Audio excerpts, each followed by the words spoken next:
Hi people, today we're going to be talking about Warrior Girl Unearthed by Angeline Boulley.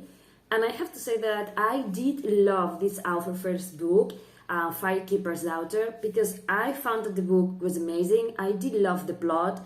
I did love the family interactions. I did love to learn so many things about Indian culture, and there was so many good moments spent reading that book that I was when it was announced that she was going to publish this second book, I was like, yeah, because I do love to learn about other cultures, and I also love Indian culture. And I did almost nothing about this book because when it was announced that it was going to have this cover and that's going to be published, I was like, I want to keep myself in the dark for as long as possible because I want to get the jump into the book knowing as little as possible because I wanted to be surprised about everything when it was on my hands.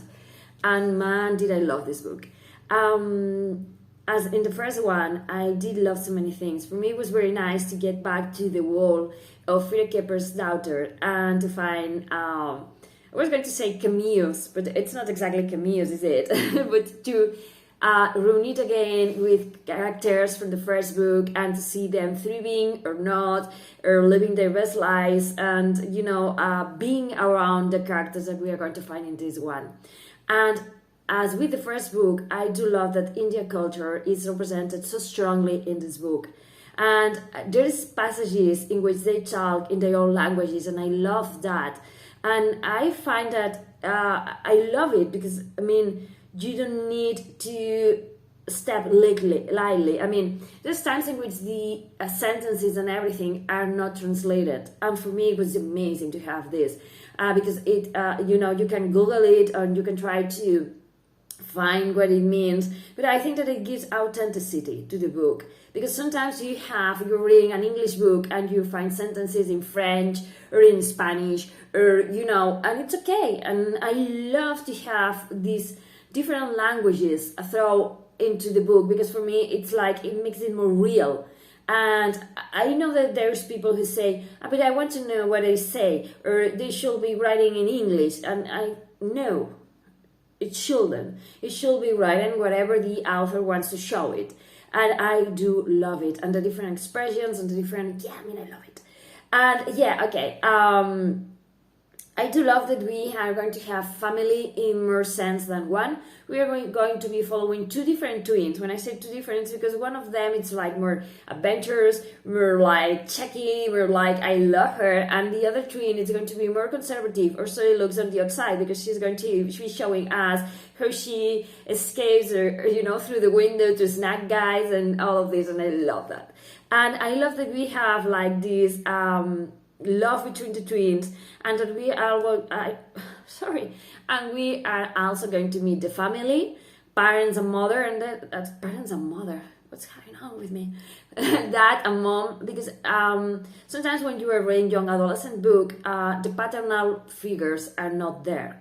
And I love when you have books in which they have a presence and you can see how they interact. And also we're going to have aunties and extended family, and we're going to be learning how Indians show us different relationships, how friends of the family can become aunties and uncles and all of this, and this is something that I love. And also we're going to have like the family that you found, these people that you meet with in life that become important to you, and it's like the family found, and I do love all of that.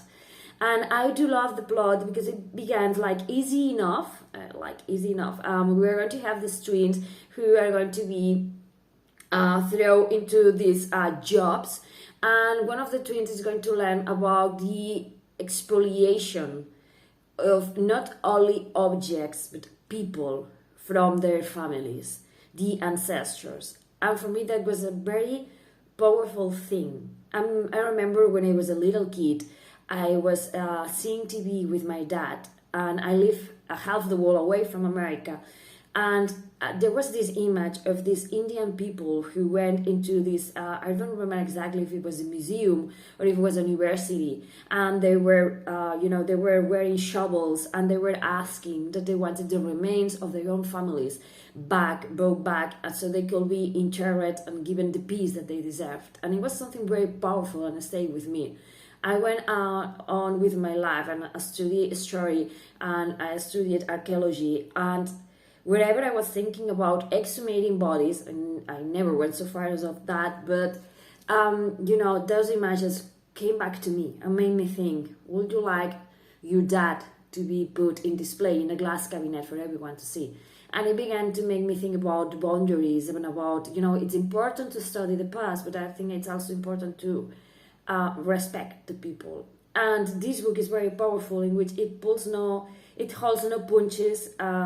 It shows you how hard it is for the people that want those ancestors brought back to them, and how many legal loopholes and legal bullshit there is so they can have their people back. And this is something that I did love about this book. And the first one, I learned about the casinos and about different things that I didn't know about. And in this one, for me, it was very important to learn about these stolen people, and knowing that there's people who are waiting for them, and also not only the people, but how important those objects that are with them are.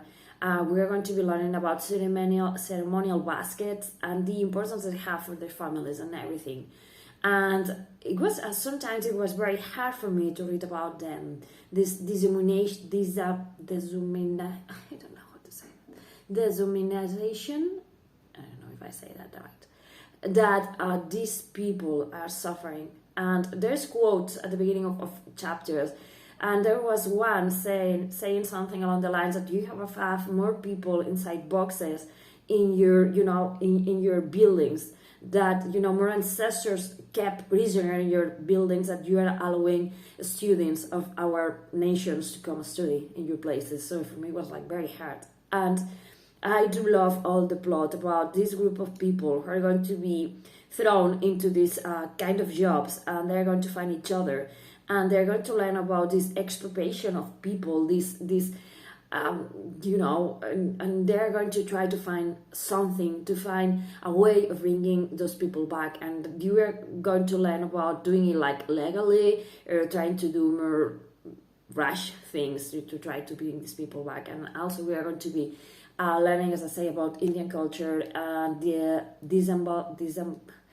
today is the day that I don't know how to speak. This imbalance of power between the powerful and the people who, have the power, and how they submit other people, and how sometimes this obsession with that which is different, let it be a culture, a person, a way of living, makes people crazy. And because there is something about girls disappearing, and it was like, oh my god, it's a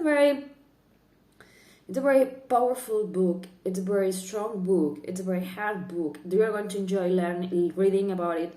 You're going to learn lots of things. And also there are going to be moments in which you are going to have to stop and reflect about what's wrong with the world, and how come that some countries believe they have the right to expoliate other countries, and how it looks like no one is held accountable for those actions, and how there's people suffering for it.